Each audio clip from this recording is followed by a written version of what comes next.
И добро вечер, почитувани гледачи, добро дојдовте во емисијата Наше Скопје. Може да се пофалам слободно дека за прв пат во медиумската историја во Македонија имаме градоначалник кој што секоја недела ќе ги информира граѓаните за тоа што се случува во градот, ќе биде еден вид на отчет, секој понеделник да бидам попрецизен. Или што би рекол еден наш читател, еден наш гледач кој што вели нема да бидеме интересни, особено ако се споредиме со претходниот градоначалник кој што секоја недела имаше отчет во кафеана.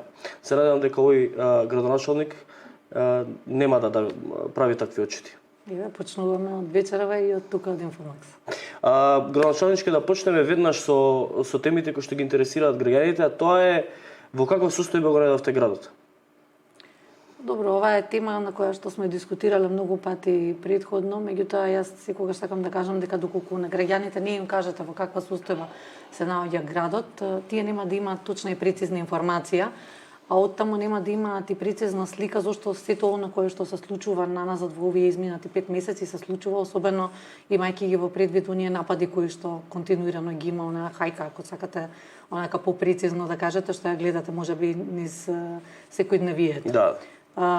Имаме една ситуација каде што во градот затекнавме некаде околу нешто повеќе од 58 милиони евра склучени договори и недоспеани обврски, кои што беа навистина нешто кое што е фрапантно имајќи во предвид дека 58 милиони евра. 58 милиони евра. Значи тоа се доспеани и недоспеани обврски, односно склучени договори кои што практично ги заробуваат средствата на граѓаните да не може да се користат за други намени, а склучувани се договори иако се знаело или можеби можело да се предпостави дека постои таква шанса да претходниот градоначалник не добие практично нов мандат. Петре, значи се подготвува за нов мандат и се исклучува договори со кои што... Склучувани се договори кои што се повеќе годишни, кои што практично сликуваат нечија визија за што се планирало да се прави во градот Скопје. Не неопходно тоа значи дека таа визија би имал и идниот градоначалник, во конкретниот случај јас како нов градоначалник на градот Скопје и сега практично по дефолт мора да се следат некои проекти за кои што јас и од самиот почеток кажав дека сето она кое што е во интерес на Скопјани ќе продолжи да се реализира и покрај тоа што можеби не е во програмата која што беше за модерно Скопје, меѓутоа фактот останува дека голем дел од средствата со кои што градот располага во делот на буџетот се заробени во проекти кои што сега во овој момент би требало да се реализираат, меѓутоа и во голем дел и поради непланското нивно креирање ќе останат можеби заглавени во нешто подолг период од оно кое што е планирано. Како за пример да земеме онаа клучка која што се наоѓа на делот кој што се врзува со Качанички пат. Таму има навистина голем број на експроприации и средства кои што не биле предвидени со претходното буџетирање, средства кои што државата дотирала во овој случај практично да се направи во дел од оваа делница која што треба да се продолжи и да се надоврзе. Таму имаше некоја астрономска цифра, 19 милиони евра е. Да, огромна е за клучка, мислам луѓето знаат, оние кои што не гледаат сите знаат што значи клучка, не може да биде 19 милиони евра, како е стигнато до таа цифра? Огромна е сумата, да, тој е еден комплициран проект практично кој што би требало да врзе две поголеми делници тука на овој потек. И не знам што да кажам, освен дека нема да навлегувам во сумата која што е практично добиена на тендер за оваа клучка и за овие практично поврзување да се направат, меѓутоа она кое што е фрапантно дека не се мислело однапред за што е она кое што треба да се превземе претходно за да се разрешат имотно-правните односи на тој потек и сега овие средства кои што се планирани како повеќе годишни договори стојат заробени, се додека не се решат дел од проблемите кои што стојат на трасата на овој дел од градот. Ние со тимот работиме и се движиме кон тоа да обезбедиме да се отвори фронт за работа, меѓутоа останува, ја што кажам, тежината на тоа дека некој го правил ова без воопшто добро да го испланира. Кога влеговте во градот, каков систем начекавте на функционирање во администрацијата, зборам? Знаевме, општо беше познато, дека вашиот претходник не беше баш склон кон работа, не беше воркохолик, што ви рекле, беше друг холик, друг тип на холик. Затоа ме интересира каква состојба начекавте во администрацијата во градот? Добро, во администрацијата има многу луѓе кои што се професионални, меѓутоа за жал системот не е ставен на ниво на функционалност кој што би требало да биде, ако можам така да кажам, на нивото кое што граѓаните го посакуваат за да тие добиваат високо квалитетни услуги и услугите да ги добиваат брзо и навремено. Затоа и постои Да, оваа вие промовиравте еден администрација. проект 24 часа администрација. Така, значи затоа и постои практично градската администрација, таа е најблиска до граѓаните, таа треба секојдневните предизвици на граѓаните да ги решава и сега во овој момент работиме на тоа најпрвен да успееме да ги подвоиме надлежностите, да се знае секогаш која чија е надлежноста. Отпочнавме со проектот 24 часа отворен град, каде што граѓаните можат на оној дезигниран имејл кој што го имаме отворено, таа 24 часа Скопје ГМК да ги упатуваат своите барања и своите предизвици. Имаме навистина голем број на разрешени предмети, отприлика околу над 80% од сите барања кои што досега се пристигнати во овие скоро 5 месеци од кога е функционална оваа веб страница се разрешени и тоа е навистина добар процент практично на реализација на кое што граѓаните го бараат. А се работи за суштински проблеми кои што можеби се некаде индивидуални, некаде се колективни, меѓутоа секојдневно задираат во она кое што граѓаните го имаат како предизвик. Значи од комунални проблеми до безбедноста на пешачките патеки, значи едноставни работи кои што по нивно барање се обидуваме да го разрешиме на што е можно, ако можам така да кажам, за што е можно пократко време, за да едноставно им биде секојдневието подобро и полесно. Имаше една ситуација која што ја откривте, која што ја откривството кога влеговте во град Скопје, тоа беше она набавка на бифтеци, тоа беше седнување у кафана, сметка за бифтеци, за пијалоци, за скапи пијалоци. Како ќе го решавате таа ситуација?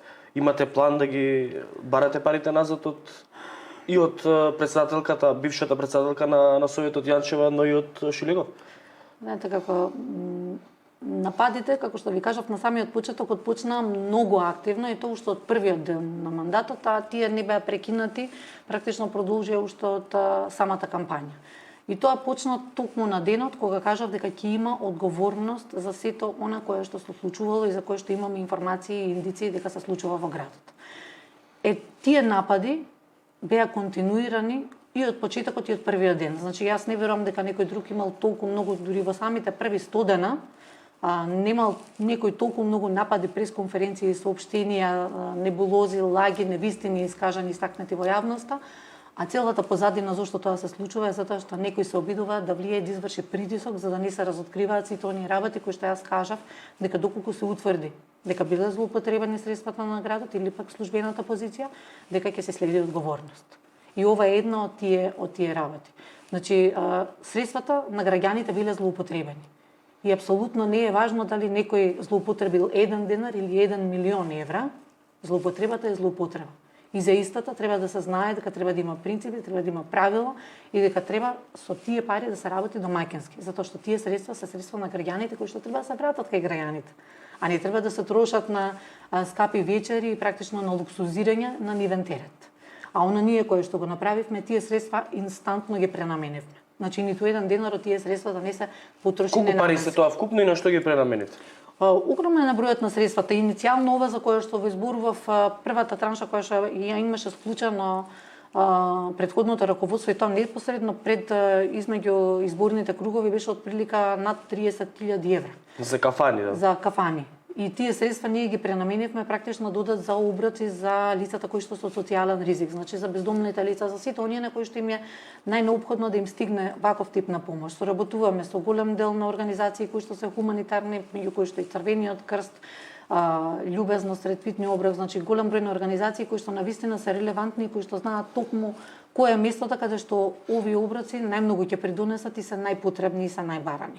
А едновремено отпочнавме и со активно пренаменување, односно со можам да кажам одговорно раководење со сето она кое што се средства во градот. Нема повеќе службени возила возење надвор од работното време.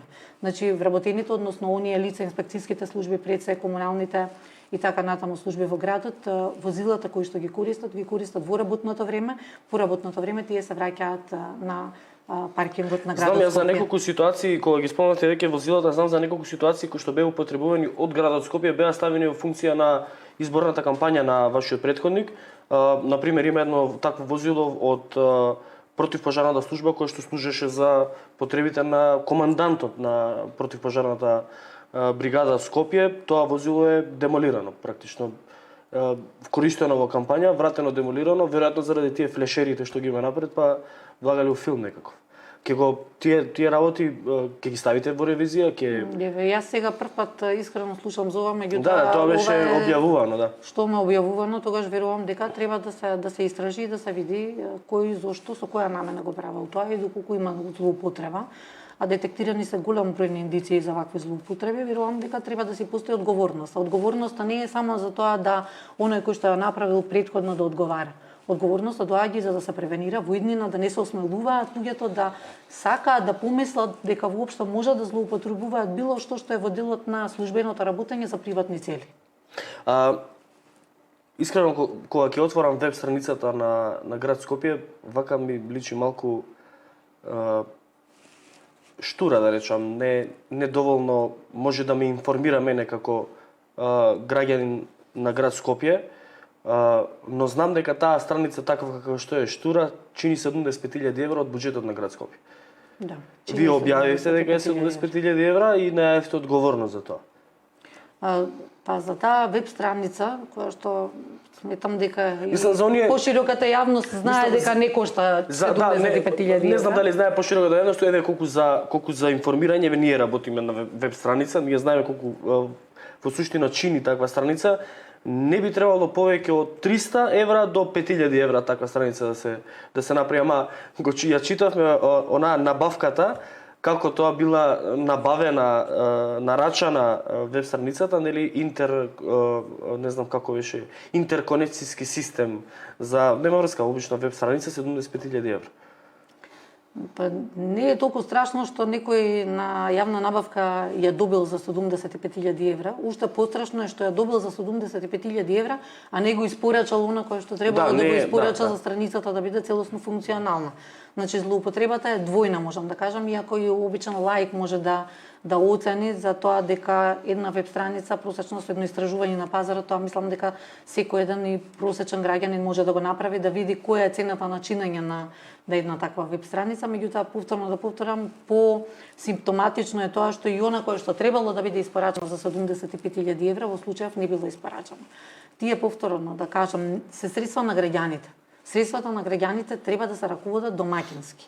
И ако тоа подразбира дека вие ќе успеете да направите, предпоставувам, некој портал кој што за граѓаните ќе дава брзи и навремени информации, услуги, се да им биде на еден клик достапно и да има сето она кое што ми е неопходно, во ред, ќе кажете можеби има некаква оправданост.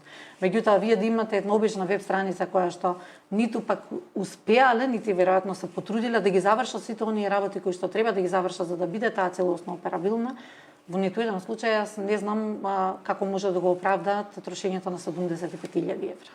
И кога сме на трошењето 75.000 евра за веб страница која што е чини од 300 до 500 до 5.000 евра, мене навистина ме зачудува неодговорноста на претходното раководство на градот Скопје. Например, еве ќе го земам БРТ, Bus Rapid Transit, планиран проект кој што нема врска со реалноста. Имаше, нели, гледавме некој графички приказ, физибилити студијата, оние кои што имале можност да ја прочитат физибилити студијата, јас ја читав, вели дека за да се изведе систем како Bus Rapid Transit, БРТ, така наречениот, не само што треба да се инвестира во електрични столбови, линии и такви автобуси, туку ќе треба да се инвестира во целокупна промена на инфраструктура на главните линии низ градот. Треба да се појачаат мостови, треба да се ископа партизанска, за да се појача, да се стават други електрични линии, треба практично тој проект да се оствари, треба 4-5 години цела партизанска да биде раскопана, на мостовите да бидат нефункционални, зборам од оние Обединети нации се до аеродром. И како е тоа, која била логиката такво нешто да се планира и да се прават некои така паушални нарачки без соодветно да се испланираат работите? Тоа можам да го ставам во корелација на сето она кое што во изминатите неколку месеци е кажувано за сите овие проекти кои што еве конкретно инфраструктурните проекти кои што ги спомнував. Имаше многу голема фама во јавноста, сега не знам дали конкретно сте имале можност се да проследите, затоа што навистина многу пресконференции имаше дури и по 2-3 соопштенија и по една-две на ден за да се оцрни дека ете конкретно на мостот на Асном не се работело, дека не знам на друга делница се стоело, на трета сообраќајница исто така немало движење, немало работа. Па дури и доведоа во ситуација да на самиот мост во кој што практично ги врзува Газибаба и аеродром да се снимаат сред снег за да докажат и да покажат дека немало градежни работи. А сите знаеме логично е дека кога има снег, кога врне снег, не се знае кога е градежна сезона, дека не се работи, има градежна сезона врне, во одреден период од годината, не е градежна сезона кога нели. Така да и ова што го праша сега е конкретно баш токму во таа линија. Ништо што било планирано не било испланирано целосно, не било испланирано да можете вие да имате еден проект кој што ќе може да го реализирате без препреки. Пример е мостот, од почеток завршува во спална. Од почеток до крај. Да. Значи, таму кажавме еве конкретно за тој дел кој што е кај Асном. Сите проекти тие се направени како по еден шаблон. Практично отпочнувате со проектот, го пуштате тендерот, некој се го склучува, си ја зима работата, парите му се загарантирани и сега останатото заглавени сме во просторот и во времето. Треба да се решаваат експроприации, има имотно-справни спорови со луѓето. Може би тоа предходно тие мислеле или сметале дека ќе имаат некаков начин како да го разрешат. Јас како човек и новото градско раководство целосно нема никаква намера да на луѓето им руши куќи за да се реализираат овие проекти. Што би значило дека не верувам дека ниту еден човек треба да пати или пак да биде оштетен затоа што некој сака да реализира проект. Да, верувам дека јавното добро, колективниот интерес треба да бидат заштитени, дека тука треба да се направи една навистина убава сообраќајница и делница која што ќе ги поврзува двете населби, ќе се растирети значајно сообраќајот, меѓутоа за истото мора да се разговара со луѓето. И токму тоа го кажавме на една пресконференција кога ги презентиравме начинот и резултатите на кои што сме успеале за 4 месеци да се справиме со тој проблем кој што го имавме наследено. Ако можете да замислите, за 3,5 години претходното раководство успеало да реши само околу 30 предмети од над 270 експроприации на земјишта и на објекти. За 3,5 години. Ние успеавме да решиме 82 за 4 месеци. Не отпочнати, значи отпочнати од кога сум дојдена, за 4 месеци во целост разрешивме 82. Значи се може доколку се сака, меѓутоа пристапот мора да е човечен. Хуманата перспектива, хуманиот агол мора да биде секогаш во фокус, значи за секој еден човек кој што живее во градот Скопје. Да, тој беше еклатантен пример со мостот. Мостот тера и завршува во спална соба. Што ги случува со таа неуспешна приказна на Петр? Па добро, мостот практично се заврши. Значи заврши на другата страна од Газибаба практично, тој поврзува аеродром и Газибаба, сега е во делот кај Керамидница. Конкретниот пример што беше со мостот кој што требаше да се спушти и да гледаше директно во дневната соба, во тој конкретен случај службите, и морам да им се заблагодарам на вистина најискрено затоа што работеа деноноќно во изминатите 4 месеци и конкретната куќа која што беше тука на делницата успеа да се постигне спогодба и среќна сум дека успеавме голем дел меѓу овие 82 решени предмети, практично тоа е еден од решените предмети, меѓутоа останува тука еден поголем дел кој што треба исто така да се разреши, значи остануваат нешто над 100 предмети за експроприрање, без разлика дали се тоа земјишта или се парцели, односно се објекти.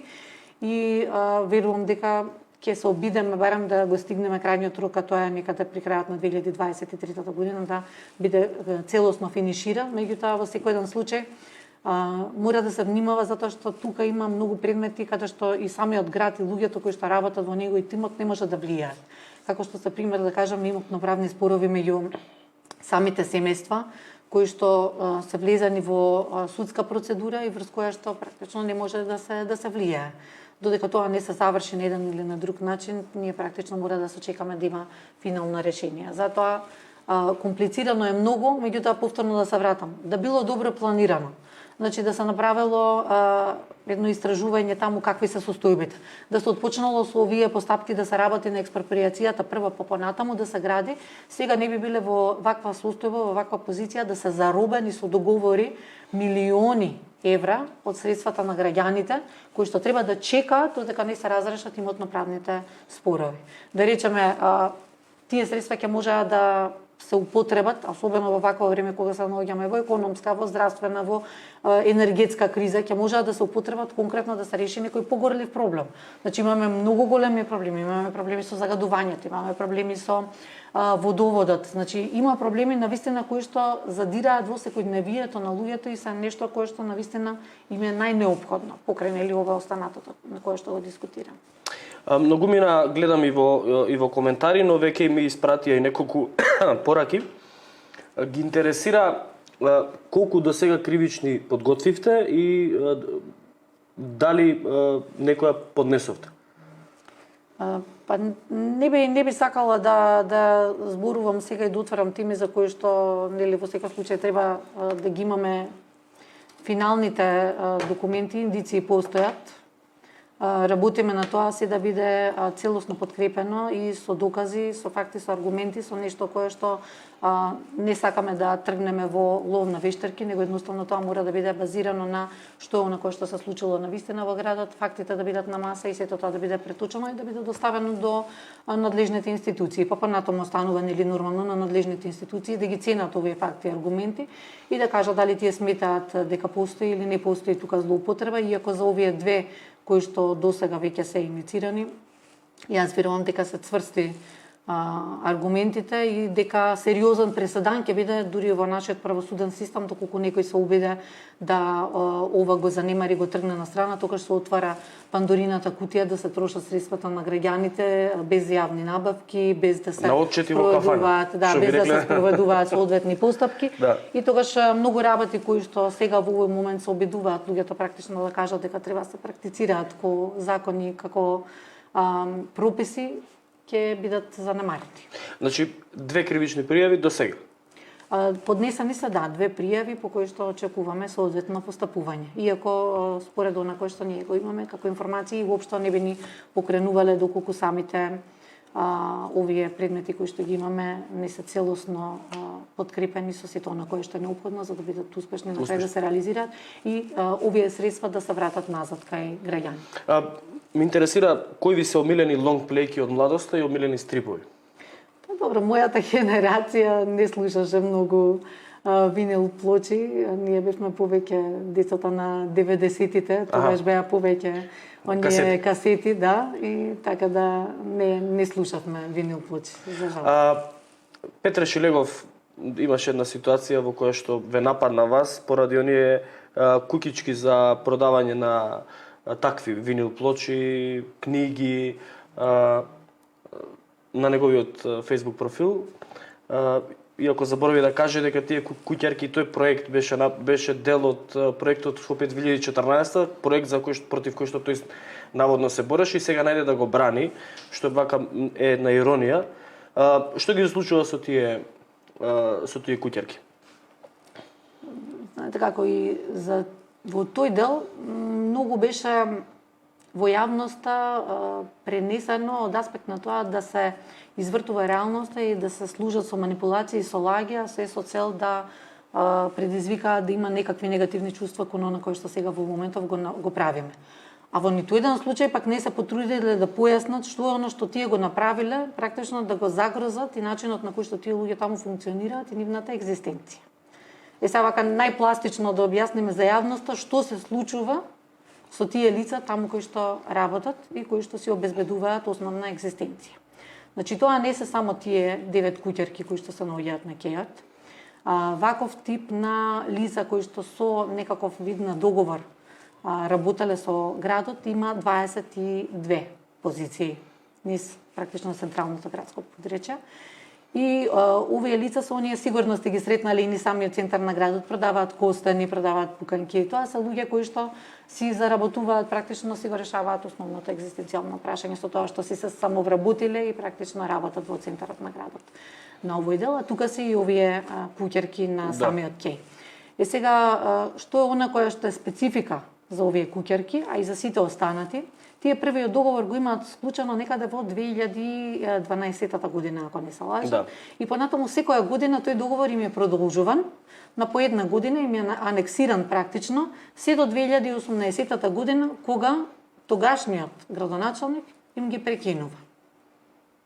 И ги остава така, на милост и немилост, значи се до сега, тие да немаат активен договор. Значи практично тие до сега биле во илегала, иако Тие до сега немале никако регулирани права и обврски со градот. Значи, буквално смисла на зборот биле оставени од 2018 година да не постојат во системот. Она кое што, кога дојдов во градот, прашав, дајте да видиме, да ги извадиме сите документи и да видиме што се има. Да видиме со што сме обврзани, да видиме кои се нашите права, кои се нашите обврски, кој е имотот на градот, со што располагаме, кој е најдобриот начин како да го ставиме во функција она со кое што располага градот. И тука всушност излегуваат овие позиции кои што гледаме дека луѓето не им е регулиран на ниту еден начин статусот.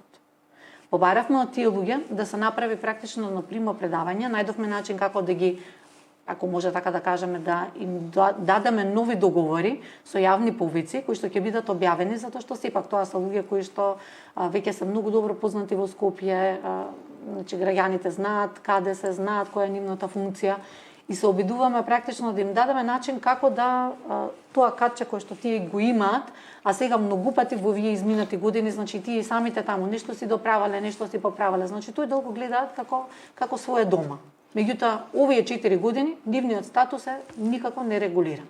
Она што еден од нив кажа кога се сретнавме, вика, неколку пати во тој дел имало упади, имало обиди за кражби, се кршеле прозорите, значи некој им ги оштетувал овие куќерки и кога ќе одат да пријават, ги прашуваат како да легитимирајте се, кој е вашиот статус, како, од каде јас знам дека овие книги се ваши, врз основа на што? Или дека објектот кој што е обиен и од кој што е украден, никако тие немаат никако се валиден документ, не се работи само за тие луѓе. И за сите оние останати граѓани, по конкретно 22 се на број. За сите нив кои што работат на истиот овој начин на различни позиции на изградот, статусот никако не им е решен. Тие практично сега на диво се поставуваат онаму каде што се, немаат никаква заштита, немаат никаков договор, немаат ништо што ги регулира нивните права. Тоа е тоа кое што сакаме да го направиме. Значи не сме да постојат вакви работи во градот Скопје. Не сме да има нерегулирани состојби и не сме да има, па можам да кажам, 1001 ситуација и состојби што сме ги изнашле, што воопшто нема и покрај тоа што постојат во најголемиот дел постојат законски обврски да биде регулирано за за одржувањето на плоштадот. Сами знаете во каква катастрофална состојба беше, значи тоа е оставено 4 години, дали од инат или не знам од која друга причина, во буквална смисла на збора да се распаѓа. Се распаѓа им пропадна камионче или во фонтаната, не ја средија, не ја поправија, не работи ништо на плоштад. Не работи затоа што 4 години никој не водел никаква грижа и не само за таму. Секаде никој не водел никаква грижа за што она кое што се случува и што она кое што треба да се превземе, затоа што работите вие убаво што сте седнале таму на таа функција. Меѓутоа имате одредена одговорност и одредена обврска сето она кое што сте го превземале да го одржувате. Без разлика дали на тогашниот градоначалник тоа му се допаѓало или не. Може би и мене голем дел од проектите кои што тој ги отпочнал не ми се допаѓаат, меѓутоа во интерес на граѓаните и затоа што сметам дека граѓаните, нивните средства веќе таму се насочени и составени, дека треба да се заврши што е можно поскоро и што е можно поквалитетно. Не би сакал премногу време да трошиме на Шилегов и на претходното раководство и било кое друго претходно раководство. Ама морам да прашам во каква состојба ги начекавте јавните претпријатија? На пример, ќе го земам за пример ЈСП. ЈСП и автобусите Петер Шилегов ги промовираше како многу модерни автобуси, не биле од тие двокатните и не знам како, но има податок дека мислам дека 40%, 50% од автобусите не функционираат, не работат. Знаете, како јавното сообраќајно предпријатие, ништо подобро не е, можам да кажам, и од останатите јавни предпријатија во градот Скопје, меѓутоа ова конкретно е девастирано. Тоа значи дека во моментот од по изборите беа во функција некаде околу 140 на автобуси, а останатите биле оставени затоа што не биле сервисирани и затоа што не. Па сега во овој момент има околу 270 автобуси. Значи половина биле. А во тој момент, значи некаде на почетокот на година имаше 140. Што е фрапантна бројка, значи тоа е едно неодговорно, крајно неодговорно однесување. Вие да ги оставите, овие се добра кои што практично се во собственост на јавното предпријатие, чиј што собственик па понатаму е градот Скопје. И во крајна линија граѓаните. Да, во секој случај граѓаните се оставени да бидат во таква една девастирана состојба, да не бидат во возна состојба, да бидат со несервисирани, со невградени соодветни делови. Значи, тоа беше катастрофална ситуација во која што е јавното сообраќајно предпријатие. И јас не знам, дури и сега и по она која што се обидовме да се направи, да се дотера во некаков ред, јас секако не можам ни да претпоставам како тоа функционирало претходно со само 140 автобуси. А сега во овој случај можам да кажам дека она што е внатре, што сме го виделе е фрапантно. Фрапантно и верувам дека во следниот период сите тие работи и се што е за индици ќе се истражи, ќе се види што е, како е, зошто е и мора да се изнесе пред јавноста.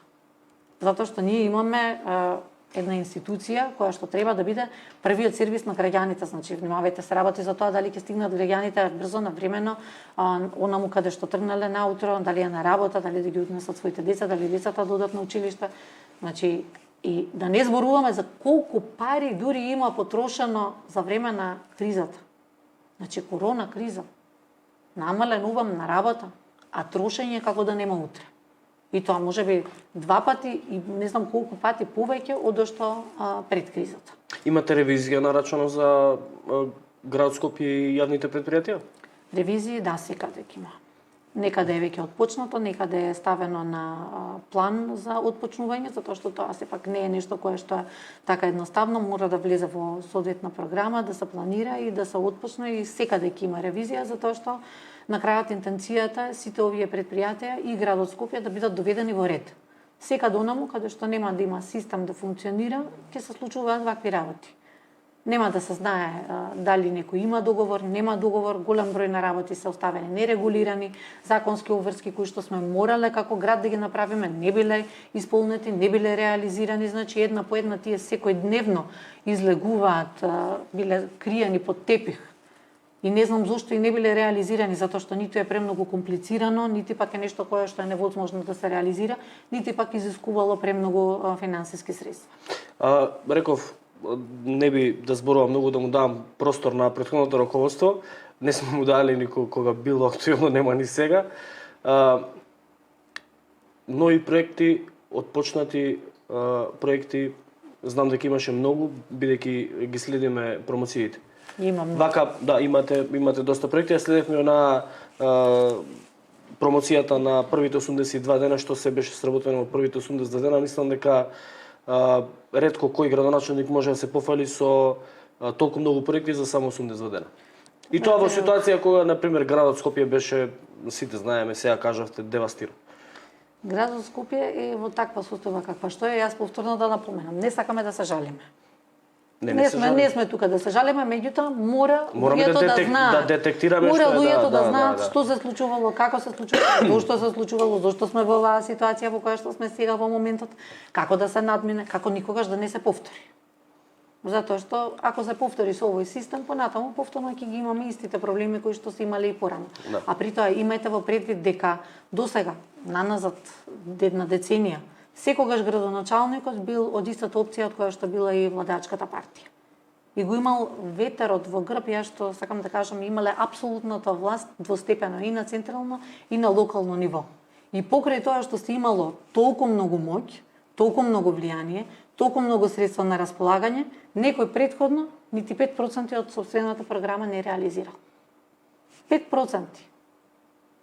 Затоа беше тој отчет што го споменавте сега пред малку, имаше некои од овие од практично од власта кои што сакаат да го девалвираат она кое што направено за овие 82 дена. Поентата не е дека кој знае што се направило. Иако јас би сакала да видам некој од нив да исчисти 150 диви депонии за 82 дена и да каже зашто пак не ги исчистиле во изминативе 4 години. Тоа е најгорливото прашање во овој град. Животната средина. Зошто некој не труе, зошто некој не загадува, од некаде мора да се почне. Меѓутоа, во овие 82 дена, првите 82 дена, беше направено токму она кое што кажавме дека ќе се реализира за 82 дена. И нешто повеќе. Меѓутоа, најважно да се покаже доследно дека сите работи кои што некој ќе ги вети, па макар били и за 82 дена, ако се сака дека може да се завршат. Тоа беше практично крајната цел на тој период. А сега нормално понатаму отпочнуваме и покрај тоа што некој сака да преслика дека во 5 месеци треба вие се да завршите од собствената програма, а тоа доаѓа од една опција која што практично во 4 години ни 5% не сработило од својата програма. Значи да ги охрабриме, да им кажеме има време. Значи има нешто повеќе од 3,5 години пред нас да се реализира сето она кое што било ветено. И чистите 200 депонии во градот. Мислам дека Скопје никогаш не било по-растурено и по-извалкано од она што го гледавме до минатата година. Како така успеа да направат толку многу диви депонии? Знам, имаше една ситуација во општина Аеродром. Ние правевме репортажа таму, во општина Аеродром практично си има дадено на локалец да го користи плацот на кој што требаше да биде онај рајски парк или како и да беше проектот, да се користат локацијата не за парк, туку за депонија. Таму одеа на диво и се истураше градежен шут, се истура разно ѓубре, се растураше, го средивте и тоа. Знаете како, ова е надлежност која што не е во целост на градот Скопје, значи ние секако имаме и 10 општини, 10 скопски општини кои што припаѓаат под градот Скопје и кои што би требало во еден дел да ја превземат и одговорноста и своите обврски, практично и нивните служби, нивните инспектори, нивните комунални редари да бидат постојано на терен, да работат на тоа да се превенира да се појавуваат диви депонии, да се санира овој проблем, затоа што овој проблем не смееме ние да дозволиме да има рецидиви. Ова е нешто кое што е нешто најстрашно што се случило во градот во изминатата деценија. Значи толков број на диви депонии, кои што, замислете, има некој кој што од лукративни причини на приватен имот ја креира, за по 2 недели да оди да ја пали, а таму има кабли, има акумулатори, има се и се што. По 2 недели ја пали, за да направи повторно простор, за повторно да зима пари од тоа што некој нелегално ќе го одлага таму шутот. И тоа е страшно. Значи, голем дел од загадувањето на градот Скопје се темели токму и нова кое што некој си дозволил, односно некој му дозволил да се креираат овие диви депонии. Сега ние отпочнавме. Едно да ги чистиме. Второ, разговаравме, имавме координативно тело со сите градоначалници во градот Скопје. Ги поканивме на она координативно тело кое што претходно 4 години за жал и покрај тоа што е обврска по закон не заседавало. И им кажавме дека треба во своите општини секој од нив, затоа што исто така таму е најблизок, си знае точно локациите, каде се, што се и зошто се, да си превземе обврски, почистењето да се води во ред тој дел, исто така да се отпочне да се реализира она кое што беше детектирано по јавност, имаше разни ликови кои што излегуваа, одеа по некои диви депониички низ населбите кои што се по приватни имоти, па се фотографираа, па еве и тука има депонија, да не ја исчисти. Значи, има и такви коментари, да, значи не можете вие сите да ги решите. Меѓутоа, за прв пат се разрешени скоро 200.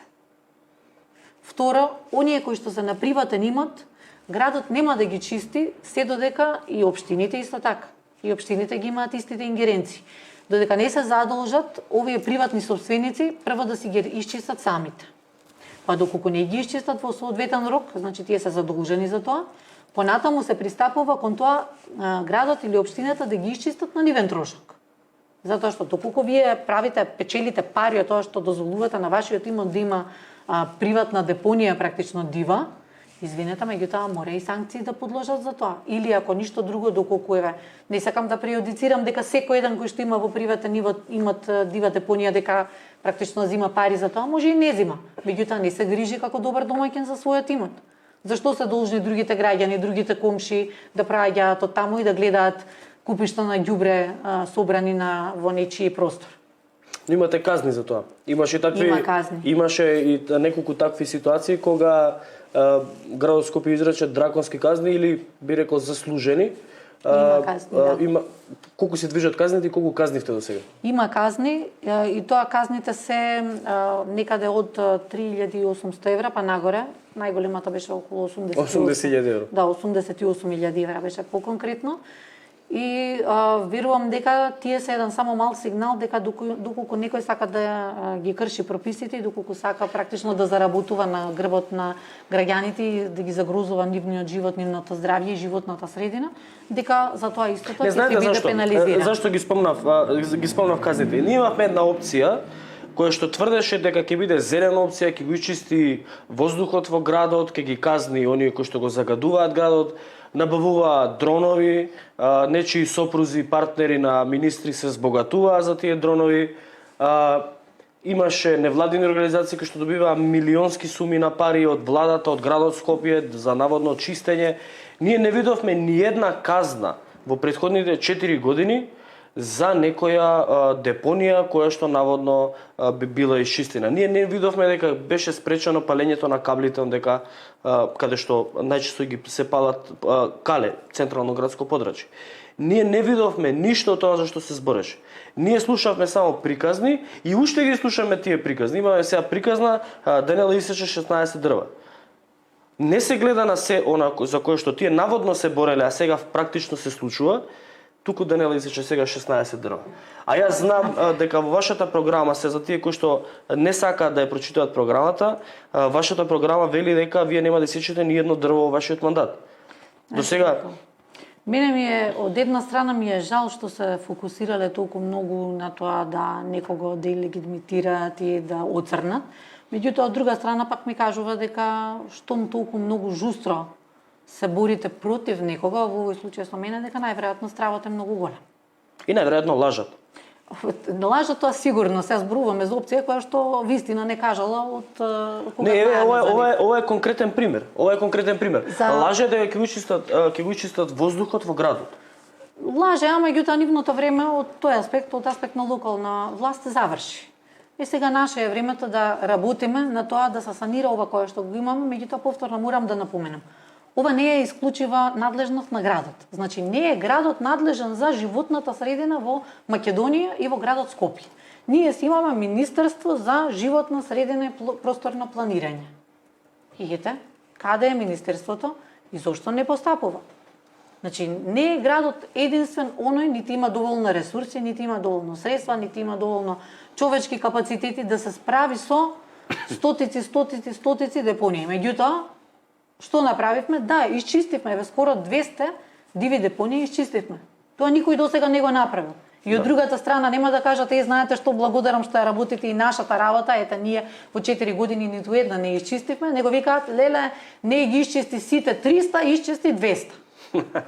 Така е. Да, има диви депонии, се креираат, значи има диви депонии кои што, верувате ми, можеби не знам, за граѓаните да кажам, имавме скоро ситуација, наши комунални редери излезени на терен, ги тепаа со лопати и се бореа физички, практично се пресметуваа со овие кои што сакаат да фрлаат отпад.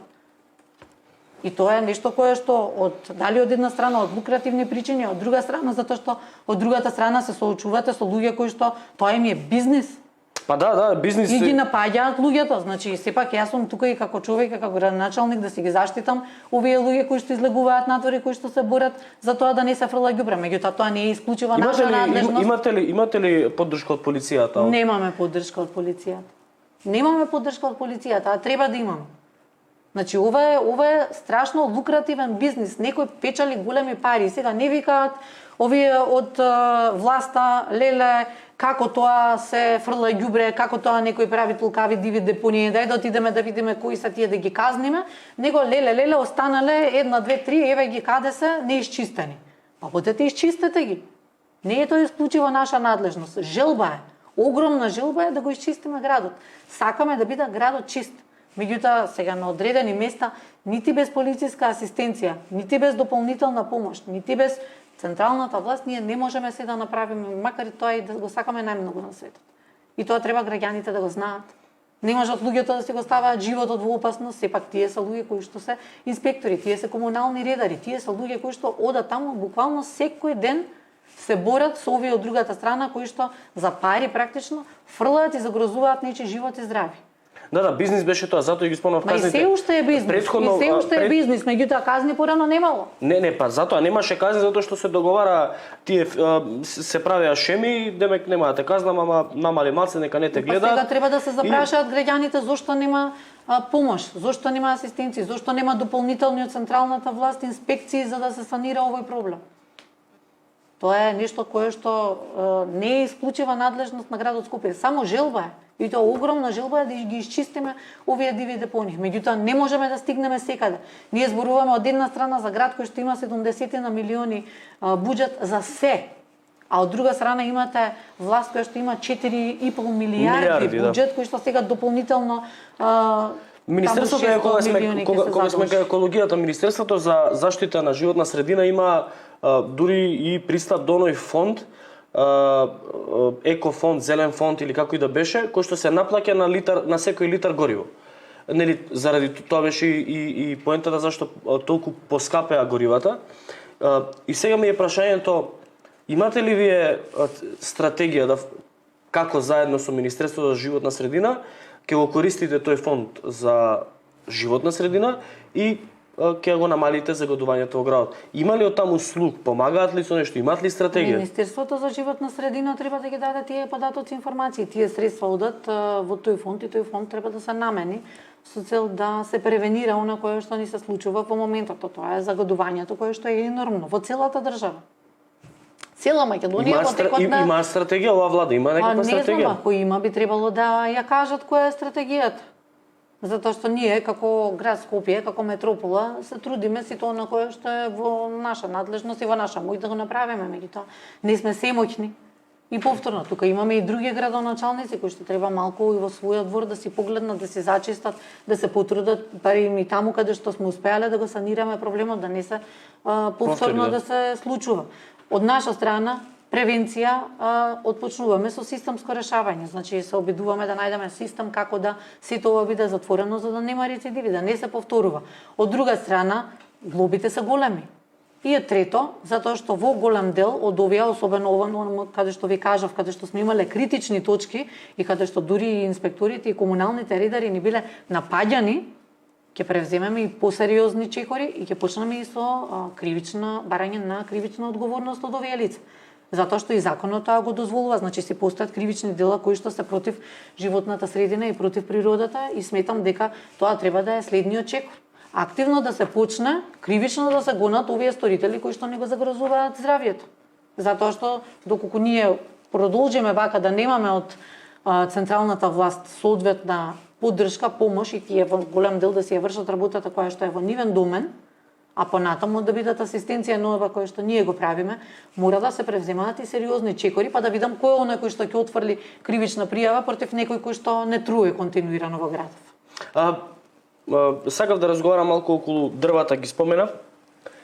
Имате ветување дека нема да сечете ниту едно дрво. Колку дрва исековте до сега и дали имате дадено дозвола за сечење на дрво? Не, немам дадено дозвола за сечење на дрвјата. Верувам дека мислите на она што се случуваше на Васко Карангелевски. Хистерија. Знаете како, на Васко Карангелевски успеавме да превенираме сеча на над 100 дрвја и тоа се работи за повеќе од 100 годишни дрвја. Колку за илустрација вака, Васко Карангелевски беше планирано да се исечат 100 дрвја за да се направи булевар. Од претходното раководство беше практично предвидено да целиот тој булевар да се сосечат над 100, околу 120 дрвја, особено тука имаш од едната страна еден дрворед кој што има висока сентиментална вредност за граѓаните. Јас добив голем број на иницијативи и на писма од сите граѓани кои што живеат на тој потек. Разгледувавме, најдовме решение, кое што решение е најсоодветно за тој дел и да се случува дрворедот и да се реконструира улицата да биде функционална И она кое што го направивме, сметам дека навистина е за најдоброто на тој дел од градот и особено на голема радост на граѓаните и на нивно барање. Тој цел дрворед од 100 годишни дрвја е зачуван, ниту едно од тие дрвја нема да биде исечено. Од спротивната страна беше оној немил настан, значи кој што практично имаше некој од предпријатието, имаше сосечано неколку тие се практично кисели смрдливи дрвја се викаат, тие се само израснати, само онекли дрвја, за кои што соодветно и покрај тоа што се знаеше од мене имаше дадена насока дека не смее ниту едно дрво да биде исечено, беше сторено, за истото нормално си побаравме да си има одговорност, меѓутоа она што е поважно, 16 дрвја таму кои што беа дрвја засадени, беа одсадени и пресадени на соодветно место заедно со општина Аеродром во непосредна близина кај основното училиште и едно дрво е останато практично на самиот крај на самиот ќош, кој што по консултации со Шумарскиот факултет ќе биде практично рачно одстрането од таа локација, затоа што има голем дел на кабли кои што тука веќе се пуштени во тој дел и можна да има известни оштетувања, меѓутоа затоа со многу големо внимание ќе посветиме и тоа да биде зачувано и да биде соодветно пресадено за да се зачува. Морам само да напоменам дека со Шумарскиот факултет склучивме еден меморандум за соработка со кој што ќе се отпочне едно ревидирање на сите овие барања практично за сеча на дрвја, затоа што имавме многу спорни ситуации каде што самите граѓани бараат да се направи известна сеча од едни или од други причини, немајќи ги во предвид сите околности околу истото, а пред се мораме да посветиме внимание дали воопшто тие дрвја се за сечење или не. И затоа веруваме дека од оваа соработка ќе произлезат конкретни резултати, а тоа е стручњаци, експерти, надвор од оние кои што ги имаме ние во градот, значи нели имаме ние во самиот град експерти кои што се во комуналниот сектор, во јавното предпријатие Паркови и зеленило, кое што исто така има своји луѓе кои што работат на таа проблематика, меѓутоа сега и со независни експерти кои што доаѓаат од Шумарскиот факултет, ќе излегуваат на терен, ќе проверуваат дали тоа соодветно барање за да се издаде решение е токму така како што е побарано, дали доколку се тие исушени дрвја, дали е вистина тоа така, дали има степен на ризик, дали представува проблем доколку истото биде отстрането или не. Ќе се посветиме во следниот период на кастрање на гранките, тоа е она кое што можеме да го правиме без да се оштатат и без да се навлезе во тоа да се направи сеча на дрвјата, и ќе ги ревидираме сите стари случаи, затоа што огромна е бројката на дрвја кои што биле побарани да се има сеча од 2018, 19, 20, 21 година и кои што не биле исечани. Затоа што сега во овој момент се е стопирано, верувам дека ова е најдоброто решение да биде ревидирано дали треба или не треба. Околу една вака ситуација за која што јас пишував, а тоа е се крена вака и прашина, па добив закани за тужби и слично, а тоа е темата околу продажбата на градска куќа. Го прочита се верувам текстот. Еве, бидејќи Шилегов се заканува дека ќе ме тужи, точен ли е текстот и точни ли се податоци во текстот? Јас не знам зошто некој би ве тужел за нешто за кое што има соодветна постапка веќе пред истражните органи и пред обвинителството, а од друга страна оние индиции кои што постојат во градот и кои што ќе се бидат соодветно доставени, укажуваат на бројни неправилности. Јас го прочитав тоа кое што го напишавте.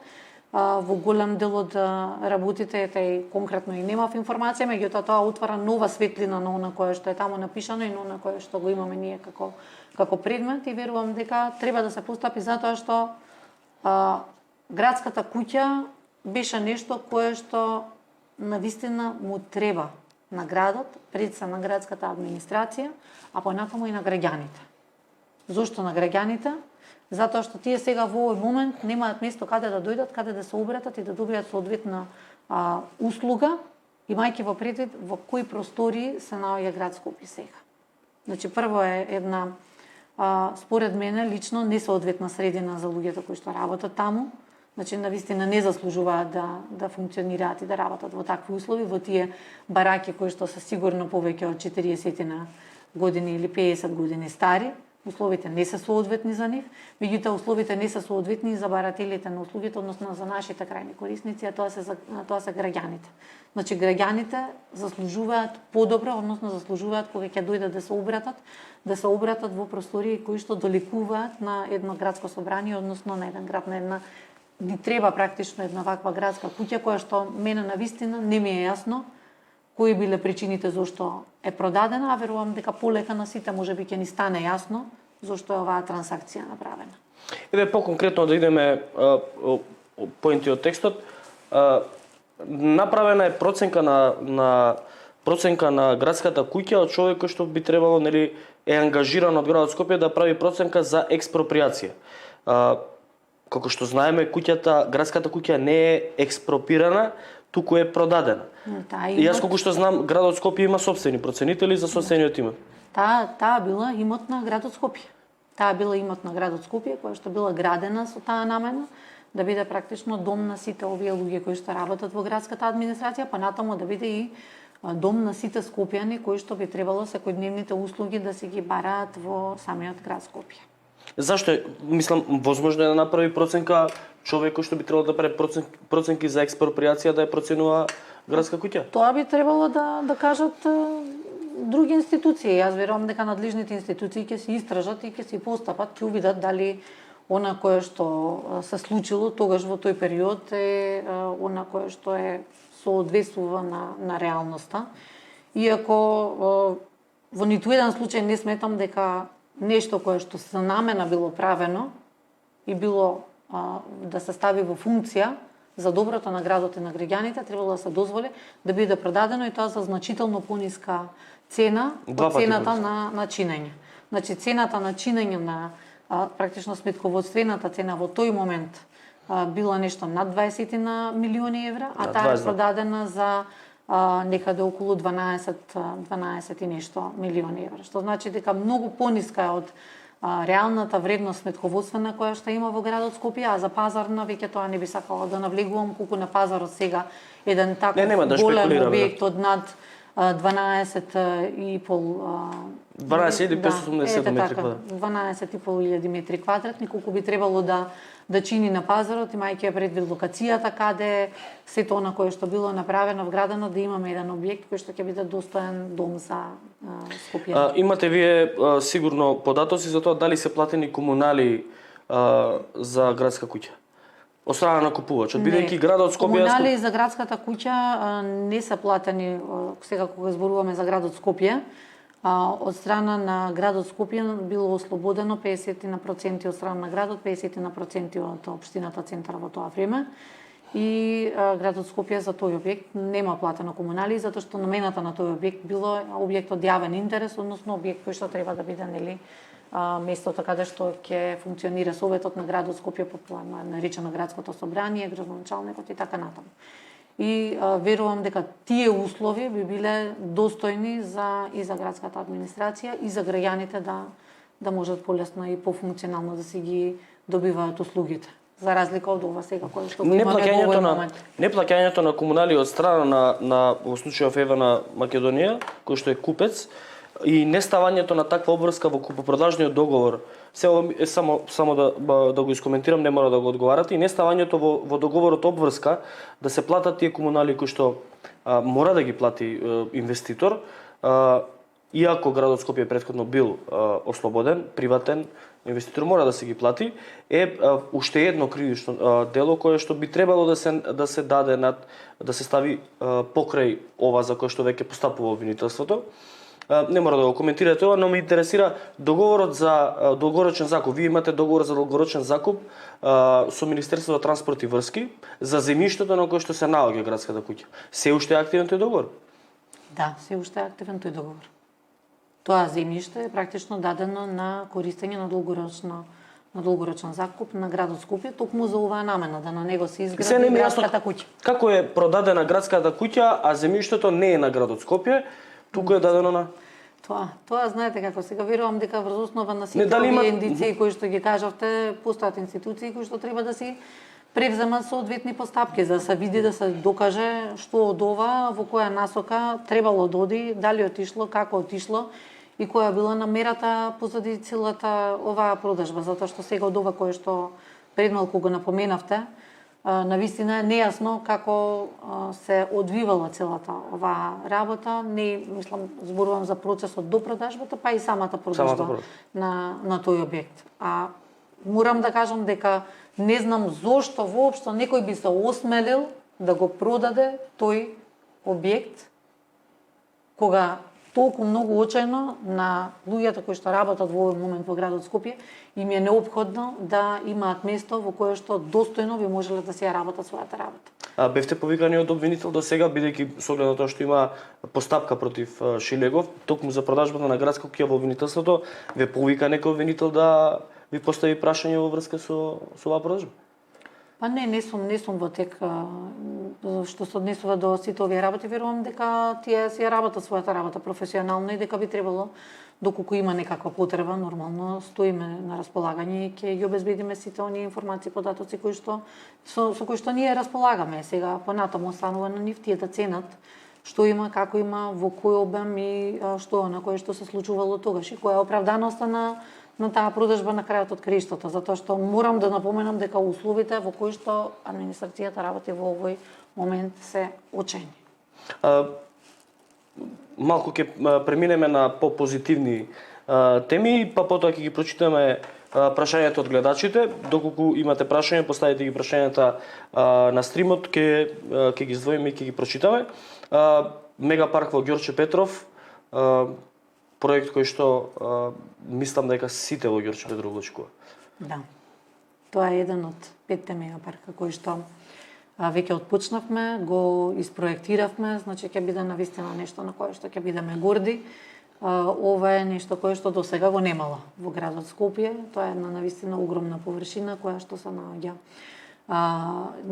Верувам дека знаете во делот на Ново село, во токму онаму каде што едно време имаше една огромна дива депонија, која што е целосно исчистена, санирана. Сега во изминатиот период бевме посветени на тоа да изготвиме најдобар можен проект кој што ќе ги задоволи не само потребите на скопјани во делот за рекреација, меѓутоа и стандардите за еден ваков мегапарк и да биде место кое што сите граѓани кои што гравитираат во овој дел на градот ќе им биде задоволство да го посетуваат. За колку време се очекува тој мегапарк да биде готов? Па сега се финализира проектната документација, се работи во две фази, едната е во делот на улици и патишта, другата е во делот на паркови и зеленило и во делот со општина Ѓорче Петров, нели таа меѓуопштинска соработка која што имаме. И јас верувам дека од прилика за еден месец може би требало на терен да се отпочне да се работи. Пречистителна станица, инвестиција вредна 160 милиони евра. Проценката е дека 90% од отпадните води во Скопје ќе бидат третирани тука и прочистени, вратени во Вардар, претпоставам. Па и ова како во линија на претходно мегапаркот во Ѓорче Петров, овие 5 мегапарка кои што ги планираме во градот Скопје се она зелена агенда, односно конкретно она што кажавме, сакаме да биде градот Скопје едно поубаво место за живење, најпрво да биде една чиста животна средина, да биде нешто на кое што нема секоја зимо да се плашиме да излеземе надвор, иако треба целофатен систем практично за да се превенира да се случува она кое што ни се случува во овој момент. Не е само парковите кои што ќе бидат дополнително зеленило, имаме над 100.000 садници кои што треба да се садат, тоа е ветување секоја година во градот Скопје. Понатаму да ги напоменам сите оние работи кои што имаме намера да ги направиме во делот на заштита на животна средина со овие чистење на дивите депонии, во делот на превенирање со пенализирање, односно со санкционирање на сторителите. Меѓутоа и многу важно е тоа што во следниот период има одредени проекти кои што комплементарно го надополнуваат ова кое што го имаме планирано, а тоа е токму оваа пречистителна станица. Значи, така да објаснам најсликовито што значи тоа.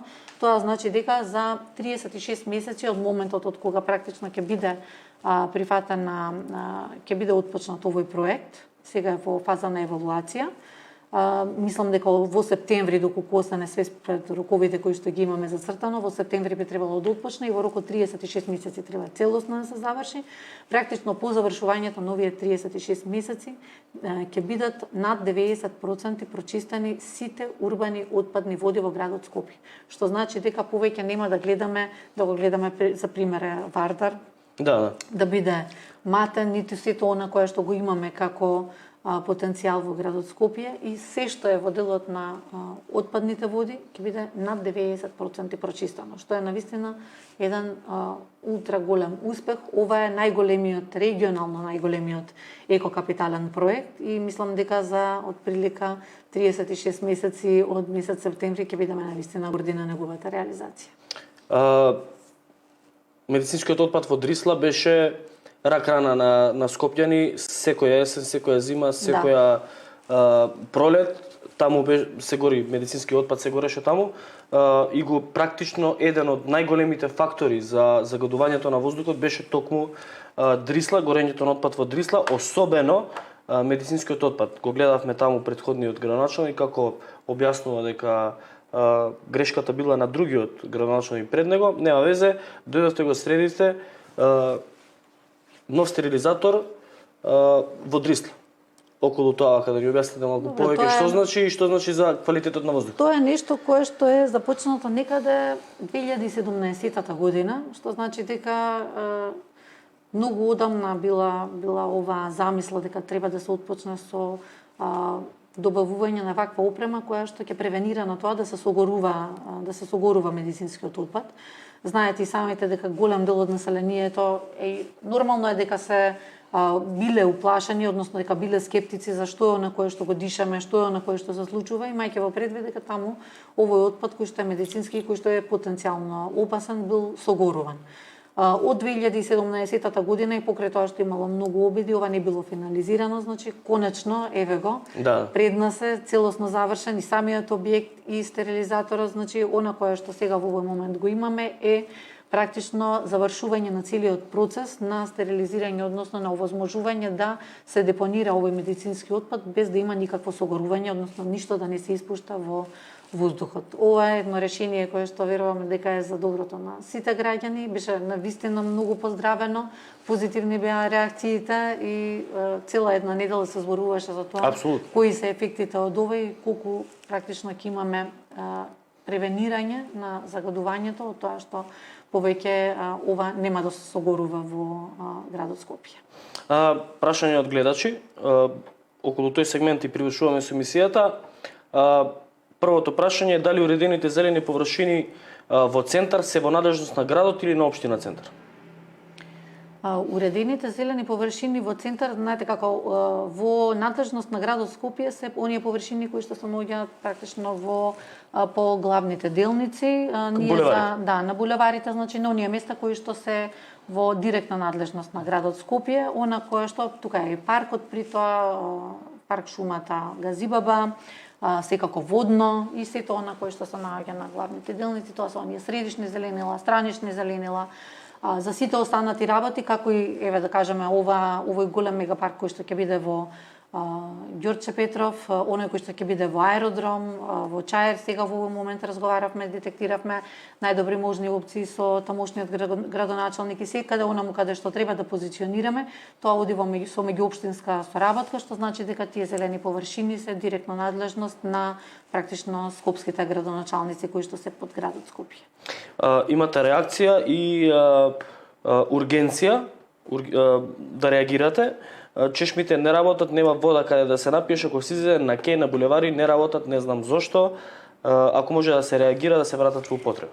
Па повторно еден од големите проблеми, немање систем. Некој дозволил да има чешми кои што немаат водомери. И како вие ќе знаете, па макар и самиот град да ги нормално да ја троши таа вода или пак некоја од овие општини кои што се наоѓаат низ градот Скопје, колку е потрошено, како е потрошено, тоа е јавно добро, тоа е нешто кое што треба да биде заштитено во интерес на граѓаните на најдобар можен начин. И сега како тоа некој си дозволил да има вакви места без тие да бидат соодветно ставени во систем, тоа тек допрева го откриваме, го нотираме и сите чешми што е нормално ќе си бидат ставени во функција, во употреба. Веќе отпочнавме со оние кои што се значени, оние кои што се практично со помала некоја поправка кои што можеа да бидат ставени во функција. Исто така со фонтаните, со оние кои што можевме побрзо и поскоро да ги санираме, исто така се ставени во функција и продолжуваме понатаму. Граѓаните мора да знаат дека не може се да се направи за толку кратко време, меѓутоа воспоставуваме систем, а да не се повторувам, тоа значи дека откако еднаш ќе ги тргнеме проблемите, тие повторно нема да се повторуваат. Значи систем воведуваме за да сето она кое што досега представувало конкретно предизвици секоја година или пак на одреден квартал, сега веќе повторно да ги нема. Прашање конкретно за пожарникарите, дали може да ни појасните на кој начин до сега била реализирана платата на пожарникарите, веројатно имало некој проблем претходно, и дали се уште има спорови и тужби за неисплатени плати? Вака со пожарникарите нешто пред нова година, практично непосредно не повеќе од еден месец од почнувањето на мандатот, тие имаа порано еден спор кој што сигурно знаете беше многу време актуелно низ јавноста, имаше големи дебати, караници, препирања околу она што е нивна плата. Тие практично не беа регулирани во колективен договор, туку биле регулирани странично со некаков си правилник со кој што не ги уживале сите оние права кои што им следат. И јас секогаш кажувам, пожарникарите треба да се почитуваат, затоа што тие тоа го заслужуваат, а не затоа што тие тоа го бараат. Тоа се луѓето поради кои што сите ние мирно спиеме навечер, затоа што знаеме дека доколку не де Боже нешто се случи, дека има некој кој што ќе дојде и кој што ќе се обиде и да не помогне и да не заштити. Сега ги внесовме во колективниот договор, се направи соодветно бодување, работиме на тоа да се зголемат платите, да им бидат соодветно вреднувани и трудот и да се зголеми во делот на она кое што тие го имаат како дополнителни часови, нормално дневници кои што се во празници, ноќна работа, значи се да биде токму онака како што е според закон. И постојат повторно лимитирање некои од аспект на тоа дека во законот се внесени соодветни бодови кои што ние не смееме да ги надминеме како такви, а и самото тоа со процесот на децентрализација е една обврска која што доаѓа од страна на Министерството за одбрана за нивно финансирање, така да се обидуваме што е можно поскоро да ги решиме сите предизвици кои што тие ги имаат. Иако мислам дека Скопската, односно противпожарната бригада на градот Скопје е во можеби најдобра состојба од сите низ Македонија, таму можеби има и повеќе проблеми со кои што пожарникарите се соочуваат, меѓутоа сепак сметам дека постои многу голем простор за да на овие луѓе им се овозможи не само да бидат достојно платени и максимално да ги уживаат сите оние услови кои што им се неопходни, туку и дека треба сите да се заложиме. Имавме таков случај многу скоро со пожарот кој што избувна кај поранешната Треска ќе следно прашање беше така, значи таму морам да кажам дека луѓето 55 пожарникари беа на терен. Тоа се значи хероите на Скопската противпожарна бригада. Медиумите блиски до власта ни презентираат дека градоначалникот на општина Центар бил херојот таму, а не биле пожарникарите. Единствени херои таму беа пожарникарите. Тој носеше кофи и вода да го изгасне пожарот во Треска. Тоа е противпожарната бригада. Кога не би било трагично. Не сум го видела, меѓутоа тоа е противпожарната бригада на градот Скопје, единствените херои таму беа тие. Успеа да локализираат еден навистина огромен пожар кој што загрозуваше не само околните куќи и деловни објекти, туку таму постои една голема цистерна од над 20.000 литри нафтени деривати која што јас не сакам нити да помислам што можеше да се случи доколку тие не успеа да го локализираат пожарот од таа страна и навистина мора од една страна и да ги цениме и да обезбедиме сето на кое што им е неопходно за нивно функционирање, да биде максимално на нивото на кое што го заслужуваат. Две прашања во врска со противпожарната бригада. Едното прашање е дали Вилма Русковска, како што најави, ве повика да ве праша околу пожарот кај Треска, бидејќи вие рековте дека не имате информации туку дека жителите ви пренеле дека виделе некои сумнителни лица пред да настане пожарот. Тоа е првото прашање. И второто прашање ми е околу на скала, која што беше набавена за 3 пати повисока цена од скалата која што ја набави, например, противпожарната бригада во Загреб. Околу тоа имате постапка, ревизија направено? Тоа е во овој момент, колку што знам, институциите работат на тој случај. Тоа е нешто кое што е покренато уште од пред можеби нешто повеќе од една година и јас знам дека се превземени одредени действија од страна на истражните органи и не би сакала да прејудицирам веројатно доколку имаат некаква потреба од било какви информации ќе се обратат, што се однесува до обвинителството, доколку има потреба основното јавно обвинителство од било какви податоци врзани за она кое што се случуваше таму на терен, додека ние бевме таму, а бевме таму за целото време траење, додека ја противпожарната бригада на град Скопје гаснеше овој пожар. Јас верувам дека доколку има потреба такви информации, ние се што имаме детектирано и од информации таму од локалното население, од граѓаните кои што практично ги имаат своите живеалишта околу, па и од она кое што успеавме да го видиме на терен.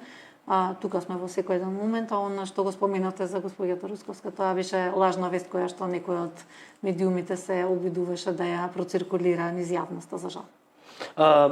Следно прашање, веќе одговоривте, следно прашање што ќе значи прочистената станица за третман на отпадни води, тоа го објаснивте. Тоа е баш буквално најголемиот регионален екокапитален проект кој што го има. Значи, ваква прочистителна станица во регионов нема во овој момент. Јас верувам дека со оној резултат кој што ќе го добиеме, тоа е над 90% од урбаните отпадни води што ќе бидат прочистени, ќе биде многу голема придобивка за граѓаните, пред се за нивното здравје и за животната околина, затоа што повеќе нема да се практично да се загадува ниту почвата, ниту да има можност понатаму тоа да испарува и така натаму. Значи, навистина е нешто што ќе биде за бенефит на граѓаните на Скопје. Кај спејовите на мостовите кај Дион Јариш Пап со кај 13 ноември трнати се решетките од гранит и кога ќе поминете со велосипед има дупки. Има ли план за санација? На самиот кеј? На самиот кеј мостовите, да. Еве, штом граѓаните реагираат, ќе мора да се реагира. Ќе мора да се санира. Нормално дека не сме да се дозволи да настане било каква штета, најверојатно некој Не дај Боже да настрада некој ако се дупи. Веројатно од повторно или од некаква лукративна причина или не знам која би била причината зашто некој би сакал да земе до отстрани или да украде решетки, меѓутоа во секој случај мора да се превземе нешто да се санира тоа. Прашање до градоначалничката, што план има за кеот на Вардар од страна на Нерези и Хром над мостот кај Купром? Па тоа е една болна точка, меѓутоа градот Скопје нема намера да чека. Имаме проект планиран кој што е за течењето на Вардар од обете страни и во многу скоро време ќе излеземе со презентација и визуелно да можат граѓаните да видат што е она кое што се планира на тој поток. Градоначалничка, мислам дека ако продолжиме да збориме, можеме вака убав нимаведот, можеме да се збориме уште 2 сати, 3 сати и уште колку и да имаме теми, но тука предлагам да оваа епизода, првата емисија од наше Скопје, тука да ја прекинеме и да обчуваме нешто и за следната. Верувам дека ќе имате проекти до следната недела. Ако немате проекти има колку сакате. Ако немате проекти има навистина многу, во најголемиот дел не споменавме дел од нив кои што и сега во овој момент ги започнуваме, значи споменавме само за оно кое што се продолжува, практично е решавање на проблемите оставени од претходното раководство, меѓутоа има голем дел на проекти кои што ги почнуваме, што во делот на водоводот, што во делот на атмосферската и на фекалната канализација, во санација, во реконструкција и во градење практично на патиштата кои што се во надлежност. Тоа сега да ви прашам, но ајде реков за следната емисија да не искукаме све во првата, но ајде, меѓуопштински соработки случаите со речи сите општини во градот Скопје. Колку до сега се реализирани проекти, изградени улици, патишта, булевари? Планирате булевари да правите ној? Па се планира сето она кое што е во програмата за модерно Скопје да се реализира. Отпочнавме, морам да кажам дека една од најчудните работи кои што ги воочевме од отпочнувањето на мандатот е дека нема никакви планови. Значи не се оставени никакви проекти во градот, што е многу чудно. Тоа значи дека влегувате во градот, сакате да отпочнете нешто да реализирате, да правите, за ништо нема проект. Тоа значи дека за ништо немало план. Дури сега се отпочнува да се прават основни проекти за она кое што се планира, па понатаму ќе се пристапува кон тендерирање за изработка и за да може да се отпочне со овие проекти да се реализираат. Секако во рамки на кое што буџетот ќе го дозволува, затоа што и како што ви напоменав на самиот почеток, едно е што буџетот се наоѓа навистина во кондиција во каква што се наоѓа, имајќи во предвид колку сме задолжени, а друго дека во овој момент се соочуваме со една енергетска криза која што во голем дел исто така и јаде од дел од буџетот кој што би бил во нормални услови наменет во тоа да се реализира нешто кое што е во голем интерес за граѓаните. Каква е вашата соработка со другите градоначалници во Скопје? Па добра е соработката. Ние, како што и ви напоменав пред малку, имаме едно координативно тело на градоначалници, кој што градоначалникот на град Скопје по својата функција го председава. Тоа било неактивно во изминатите 4 години, иако по закон е една обврска. Сега тој функционира редовно, значи се состануваме еднаш месечно, се дискутира кои се заеднички заложби, гледаме да најдеме и да донесеме заклучоци за сето она кое што сметаме дека е за доброто практично на сите скопски општини за градот Скопје, што би требало да се превземе како активности, за да можеме проблемите на граѓаните да ги решаваме поактивно и побрзо. Затоа што се многу испреплетени, никогаш и самите граѓани кога се обраќаат кај нас, пример, не знаат дека тоа е нешто кое што... Затоа ве прашав, затоа што има многу такви прашања тука кои што се однесуваат на работи кои што се во надлежност на општините, на локалните општини, не на градот, но ги помешуваат надлежностите со вас. И сега тука настанува една... За жал, градот Скопје не е за се надлежен. На пример, имаме прашање за Наум Охридски улицата, која ќе се асфалтира Наум Охридски е општинска улица, не е градска. За жал, градот Скопје не е за се надлежен. Камо да би бил, тогаш најверојатно би можеле сите работи многу полесно да ги надминуваме. Ова е еден уникатен случај. Во другите градови низ Македонија и во другите општини постои едностепен систем, таму практично самата општина е надлежна за се што се случува таму, исто така и останатите градови кои што се во Македонија, исто така си се во буквална смисла на зборот надлежни за се што се случува во нив како една општина. Во градот Скопје е една посебна единица на локалната самоуправа. Значи, тука постојат 10 скопски општини кои што практично имаме двостепеност. Градот Скопје има некои свои известни посебни надлежности и тие се испреплетуваат, меѓутоа во најголемиот дел од овие работи кои што граѓаните ги бараат, за жал градот Скопје во многу случаи нема надлежност, иако се обидуваме еве и со овие меѓуопштински соработки да им помогнеме на општините во рамки на буџетот кој што го имаме, во рамките на она каде што можеме да интервенираме, затоа што сепак не можеме и секаде да стигнеме. На крајот прашање од гледач, дали цврсто стоите на одлуката да го суспендирате проектот БРТ на средина од Партизанска? Таму има големи предизвици, меѓутоа јас и, како што кажав досега голем број на пати, не би сакала да коментирам се додека траат разговорите таму за што е најдоброто можно решение и што е она кое што би требало да се планира, а не било испланирано. Не би сакала да коментирам, меѓутоа верувам дека во следните епизоди, во следните емисии кои што ќе ги имаме можност можеби целосно да го образложиме од почеток до крај овој проект и да разговараме за сето она кое што можеби и граѓаните не го знаат за што е тоа што се случувало претходно. После 4 години, и така ќе завршиме емисијата, после 4 години во Скопската зоолошка градина се родија лавчиња, кенгури, не знам уште што животни имаше, после 4 години. Камили. И сега камили. Да. И сега морам да видам тука малку вака сирџиски настроен, но 4 години ниту едно животно немаше, како да кажам, веројатно мотив да се размножи. До каде се лавчињата? Тие се најинтересни за граѓаните. Да, има во Скопската зоолошка градина, имаме после повеќе од 23 години родени се лавчиња, 3 лавчиња имаме, 3 бели лава практично, тие се гордоста, мислам, на нашата Скопска зоолошка градина и еве ги веќе почнуваат самостојно да функционираат и навистина е убаво да се види нов живот, па и во случајот на нашата зоолошка градина и лемури, значи имаме, камили имаме, мајмунчиња, значи и убаво е да се види тоа што се случува кај нас и верувам дека мора активно да се работи покрај тоа што многу контраверзии има околу Скопската зоолошка градина, мора да се работи за тоа да има најдобри можни услови што може да има и во секој случај нормално ова е едно од местата кои што е најголемо задоволство на посетителите на градот Скопје, па е дури од останатите градови и пошироко. Гледам дека дури туристи од надвор доаѓаат да ги видат, ги гледаме многу често. Да не заборавам, ова е джез финиш, што ви рекол колегата Јанко, да ставаме крај, ама уште малце ќе направиме уште едно.